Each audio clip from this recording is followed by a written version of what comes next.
Howdy everybody. If you notice, there's no Torino in here because if you just watched the last video, I was having fun with it. Changed the fuel filters and it runs like a dream now. So today I am going to be working on something other than a car, and it probably won't be that long of a video, but my pressure washer has died. It really didn't die, but I think I left the old ethanol fuel in it over the winter, and when I did that, it all evaporated, and I'm sure my carburetor has a bunch of crud in it, sort of like the Torino. So if you're interested in this, stick around.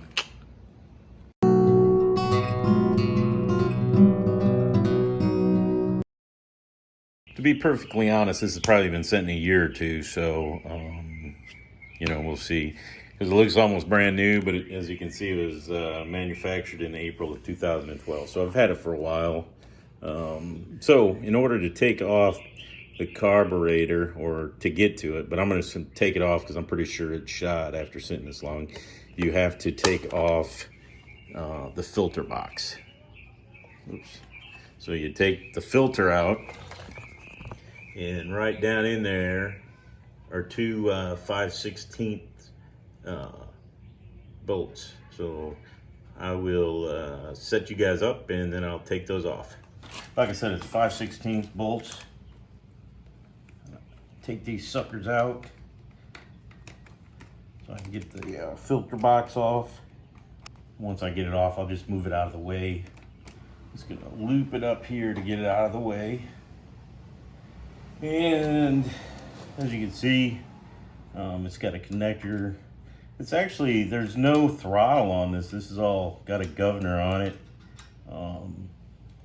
Fuel from the tank, which is totally empty. So I'm gonna take the hose off, disconnect the fuel line.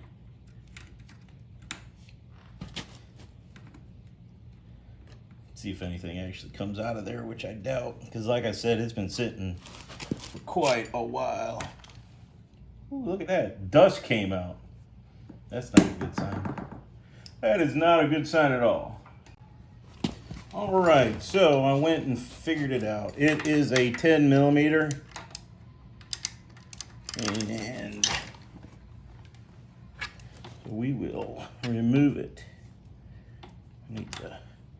Unfortunately, this will not get in there. There's a barb that feeds it, so I brought a 10 millimeter wrench over. Hopefully that'll do the trick. I would hope so. We will see. Hey, look at that, it fits. Here in Louisiana today, it is probably 85 degrees. Not bad for an April day. So when I get done, you'll see me that I've sweated up a storm. So you don't need to watch me take this off. I'll take it off and then I'll bring you back. All right, I got her loosened up. Now I'm gonna take her off of here, and then we'll bust her open and see what she looks like inside. It goes plate, gasket, I think, pretty sure. So put that down there, get the bolt out. That one didn't want to go too well. I don't know if they used thread locker on there or what, but it was not cooperating at all. So take it off the rods, and there we go. It's off of there. Seems to be fine. I'm going to take the float bowl off. It looks like I beat it up at some point in time in its history. So let me take that off and I'll come right back. All right, here we go. Make sure I'm in the camera's range here.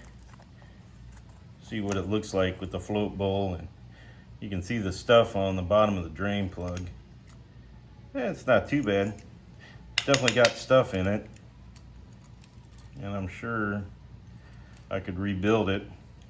So I'll probably save it to rebuild, but I bought a new one. So let me put you back out and I will take out the new carburetor and see if it matches what I need. So I open it up and I got gaskets, the carburetor, and a spark plug. Who knew? I'm gonna change the spark plug too. I'll put that in there. Who knew? And I think it's made in China. I'm just guessing. It's the AN Chin spark plug. Never heard of it, but we'll use it. All right, my incredibly inexpensive carburetor is right here that I bought off the old internet. And here is the old one. Do you think, oh, it's got a bigger float bowl. What are the odds that they paid for the licensing? Just put it out there. If you watch this long, put it in the comments if you think they actually paid Briggs & Stratton cash money to license making this good old carburetor. So as you can see, it looks exactly, I mean, exactly the same. So all right, so now I'm gonna put it on.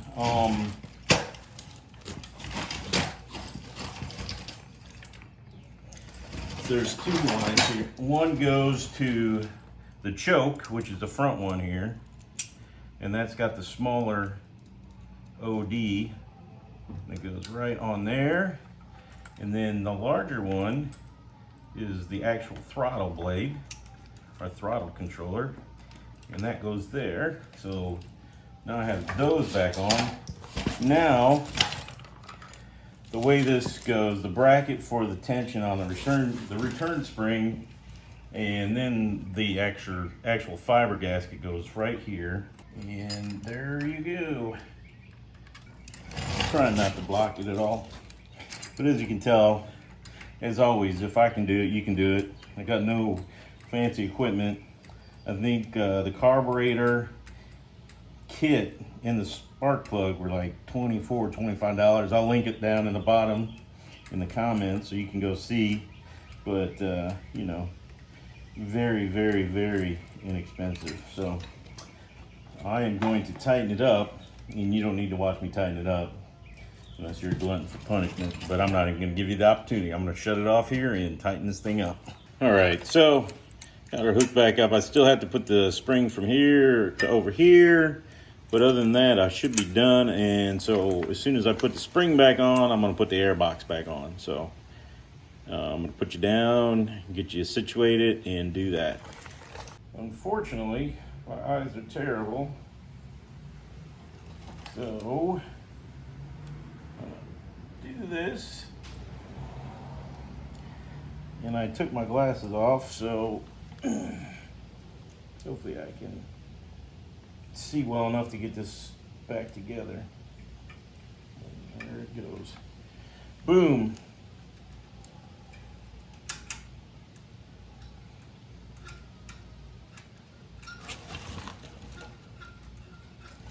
All right, so choke and throttle.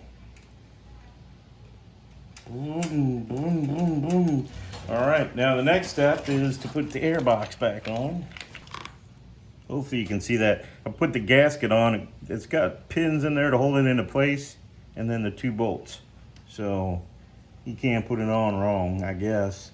I mean, I'm sure I could, but not this time. You know what I forgot before I did that was to install the fuel line. So that goes on there. Luckily, I remembered. So no harm, no foul. It's one of those steps that if I wouldn't have been paying attention, I would have put fuel in here and said, why is it all leaking on the floor? All right, so I got the gasket on. I got the bolts in there. There we go.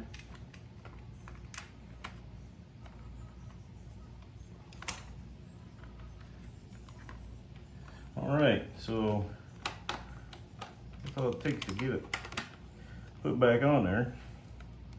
So I'll get her tightened down, then I'll put the leads back to the on run or on off switch there. And then we'll swap out the spark plug and put some petrol in it and see if we can get this sucker to fire off. I might check the oil too since it's been sitting so long. There we go. Well, we're not changing the spark plug. The spark plug that came with it is very, very, very short as compared to the one that I have. So, not gonna happen. So, I'm just gonna put some put fuel in here, and then we'll see if it'll fire up.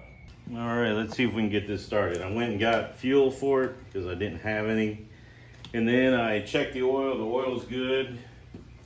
Got the on, and now I'll just give it a couple.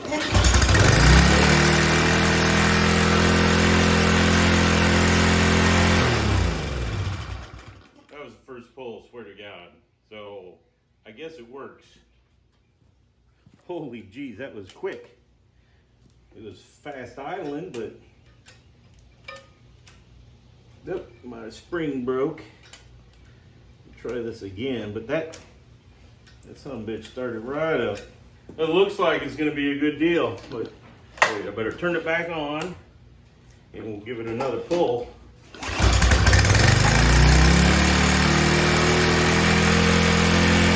Well, so that's how you replace a carburetor on a, what is that? A Troy Bilt pressure washer. It's about 8 years old. Like I said, I'm sure I could have rebuilt the carburetor, but for 23 bucks, I just figured it'd be the best deal to get me a new one. So there you go. Hopefully this helps somebody out there. Usually these help. I get things to say thank you for showing me. So thank you for watching, and thank you for everything that you've done. If you would, please subscribe, please share, and comment too, if you would. So as always, I appreciate it, and have a great, safe, happy weekend.